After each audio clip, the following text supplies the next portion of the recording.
I got a crazy insight on growth from the book of Genesis, chapter 2, verse 25. The word of God said that, and they were both naked and they were not ashamed.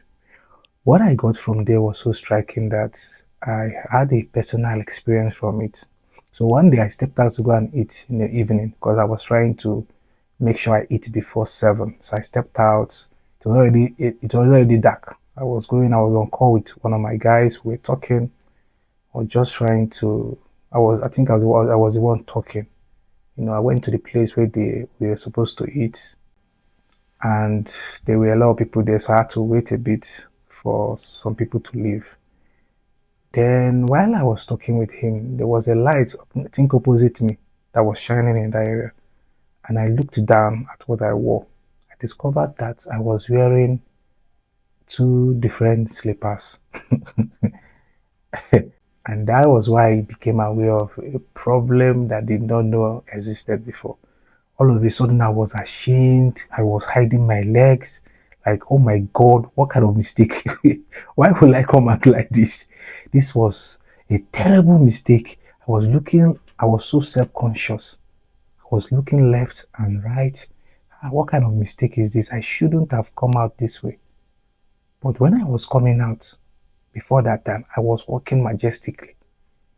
I was walking majestically, talking to my guy because I never looked down. It did not dawn on me that I was wearing wrong slippers. This is the same thing that happened to the man and his wife in Genesis chapter 2, verse 25. They said, and they were both naked, the man and his wife, and we are not ashamed. They were not aware they were naked. You see? So if you look at verse 3 of Genesis, where the serpent came to tempt Eve, and when that temptation succeeded, and Eve ate of that fruit of the tree of the knowledge of good and evil and gave it to her husband to also eat. When Adam and Eve ate of that fruit, they became aware of their nakedness. You see? They became self-conscious. So whenever knowledge hits you, the first thing that happens to you is awareness. You become aware of your environment like you have never been before. You begin to see things you have never in your life seen before. You begin to have perspective or a sort of shame you never felt before. All of a sudden, going out this way becomes something that is forbidden. Whereas you used to do it before, but because new knowledge has crept in, you have now begin to see the deficiency of that kind of habit. You see. So new knowledge will always bring awareness along with it. So awareness means you become more grounded with the facts that you did not know before. Not every truth that is on ground is what you are aware of. Not every truth that is on the earth is what you have seen. Every man or woman sees things from their level of knowledge. The awareness you have in your life is directly proportional to the degree that your eyes have opened through knowledge. So there is a need for us to eat of the different trees of knowledge. There is a need to hop on different bodies of knowledge to get adequate nutrition from it so that our eyes can open up. There is a need to study leadership. There is a need to study habits. There is a need to study the structure of marriage, the structure of a relationship. There is a need to study how money works. The more you read and eat of these different fruits, the more your eyes begin to open to see how naked you are. And the nakedness you see is the ignorance. Every nakedness is attached to ignorance. The more naked you see yourself, the more you want to sow fig leaves around to cover the nakedness. That fig tree you sow to cover it is called wisdom. What we cover nakedness of knowledge with is wisdom. You use wisdom to cover it so that you will not be exposed to the elements. So there is a need in this end time, in this time that we are, to go for a regimented pursuit of knowledge. There is a need because that is the only way your eyes will be open. The serpent replied, Eve, you will not surely die. For God knows that in the day you eat of it, your eyes will be opened and you will be like God, knowing good and evil. The catchphrase I want you to get there is that your eyes will be open. Knowledge opens your eyes to your ignorance, to the nakedness of your ignorance that you cannot see with the current state of your sight. Your mind eye cannot see it. So you need an impregnation of knowledge, new knowledge, for you to be able to dissect the nakedness, the ignorance that is in your life. That is why they say the path of a righteous man is as a shining light, because the foundation of a righteous man is knowledge. Be ye transformed by the renewing of your mind. You need to have a regimented approach towards life, towards growth. You need to have a strategy to go for knowledge as a daily habit. That is how you begin to unveil yourself and unveil the nakedness you do not yet see, so that you'll be clothed in the way you should be clothed. And one of the most paramount way to unveil those nakedness is through a regimented study of the Bible.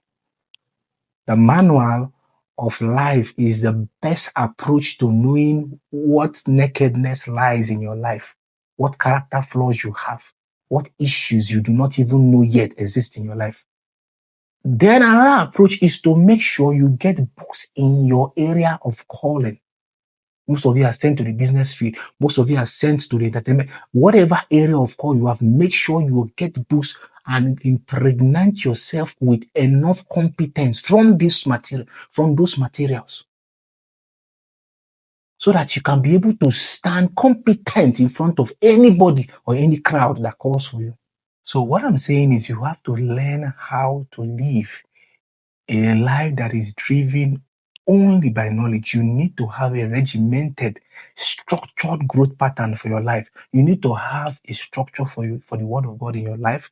You need to have a structured approach for the books in the area of your calling, the books in the area of the field you find yourself. You need to have books in that area. You need to devour courses that will help you become a competent person, so that you will not be easily deceived or taken along out of the journey because of ignorance.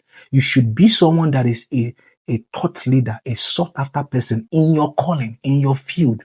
And the only way to do that is to have a strategy for devouring the different strategic trees of knowledge out there, because they are scattered everywhere. They are everywhere, but people are hardly eating. It was only when Adam and Eve ate of the tree of the knowledge of good and evil that their eyes open. You have to eat of the fruit. And the way you digest that fruit is through meditation. You need to stay with words. You need to stay and read, not just reading. You have to stay and meditate. Let it digest inside of you. Let it assimilate. The reason why we don't have many thought leaders is because a lot of people find reading beautiful and comforting, but very few think why they read. It is from thinking that you're able to develop thoughts that makes you someone that is worth listening to. You need to develop thoughts of your own. That is how your individualism rises. That is why people see you and say, okay, we'll have you come and speak to us because we have seen that there is a wisdom in you that we have not seen before. It takes you having your own thoughts for you to be a sought after person. People that have strong thoughts are those they always send for. So sit down with the word of God. Sit down with books in the area of your calling. Seek for competence by devouring strategic knowledge that will make you a thorough resource in your area of call. Because for most of you, you are like me, drifting through life, not knowing you're wearing the wrong slippers. You're walking, with your head up high, and everybody is looking at you weirdly. And you cannot piece together why they are looking at you that way. It's because you need awareness. Awareness comes through knowledge. When knowledge hits you, it opens your eyes to see the nakedness that you cannot see yet. Some of you need to spend time reading books in finance, because your finances are nothing to write home about. Some of you need to spend time getting books on management because your businesses are falling apart. You need to spend time devouring different body of knowledge that suits and answers the problem you are going through at the moment. If you are still falling in that area, it's because you have not spent enough time eating the fruit from the tree of that knowledge. It is those that have eaten it thoroughly that can now say, okay, I now understand the awareness I should get from this thing. See, awareness changes behavior. When you are aware of something, you avoid it. If a path is dangerous and you are aware of it, you will not go through that path. The reason why accidents happen, the reason why people go through different mishaps is because they are not aware of the danger. Nobody sees danger and become aware of it and see head on towards it. So the more knowledge you get from a studious lifestyle, the more aware you become. That's the more aware your eyes open to see the different problems that exist in your life, to see different patterns that you did not know existed before, to see different possibilities, gaps in the market you never know existed. So reading is actually a way to save your life. Reading safeguards you from having to go through endless cycles of frustration. Frustration comes to almost zero if you are a very studious and research driven person. So set up an agenda. Set up what I call the impact hour, a certain amount of time where you stare and tell yourself, in this particular segment of minutes or hours, I'm not going to distract myself with anything but books and tapes. I'm going to devour knowledge in this bubble I've created, and I'm going to make sure nobody distracts me in this particular time frame because I want to grow. I want to develop a sort of capacity that is not prevalent in the land where I find myself. That is how you grow. Because a lot of us are so naked, we don't even know it. We are so naked, walking about the place, but we are not aware of it because our eyes are not open, because we don't seek knowledge. If you seek knowledge, your eyes will be open. So go for awareness by going for knowledge. The more your eyes open, the more aware you become. And the more your eyes open, the lesser mistakes you will make in life.